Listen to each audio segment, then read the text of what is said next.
ఇప్పుడున్న ప్రజెంట్ టెక్నాలజీకి ప్రాపర్గా మీరు సెక్యూర్డ్గా మీ యూపీఐ గనక లింక్ చేస్తే గనక సిరికి కానీ గూగుల్కి కానీ అది ఆటోమేటిక్గా మీ ఫోన్లో మీ Book My Show app open చేసేసి డైరెక్ట్గా మీరు నాకు సో అండ్ సో మూవీకి సో అండ్ సో డేట్న సో అండ్ సో థియేటర్లో టికెట్ బుక్ చేయమంటే డైరెక్ట్ టికెట్స్ బుక్ చేస్తుంది. అంటే పేమెంట్ గేట్వే కూడా కంప్లీట్ అయిపోతుంది అనమాట. టికెట్స్ బుక్ అయిపోయి టికెట్స్ వచ్చేస్తాయి డైరెక్ట్గా SMS.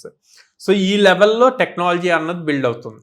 సో ఇంత ర్యాపిడ్గా చేంజ్ అవుతున్న టెక్నాలజీని నేర్చుకోవాలి అంటే ఫస్ట్ ఫౌండేషన్స్ బేస్ అన్నది స్ట్రాంగ్గా ఉండాలి. సో ఆ బేస్ స్ట్రాంగ్గా ఉండటానికి దీనికి రిలేటెడ్ పైథాన్. సో మనం కోడ్నాన్లో పైథాన్ ఫుల్ స్టాక్ నేర్పిస్తున్నాం. సో పైథాన్ ఫుల్ స్టాక్ అన్నది 4.5 months ప్రోగ్రామ్. సో ఈ 4.5 months ప్రోగ్రామ్ లో ఎవ్రీడే స్టూడెంట్ క్యాంపస్ లో 6 hours మినిమం స్పెండ్ చేస్తారు. అండ్ డైలీ ఎగ్జామ్ ఉంటుంది. అండ్ మండే టు సాటర్డే ఏదైతే జరిగిందో దాని మీద సండే మాక్ ఇంటర్వ్యూస్ ఉంటాయి.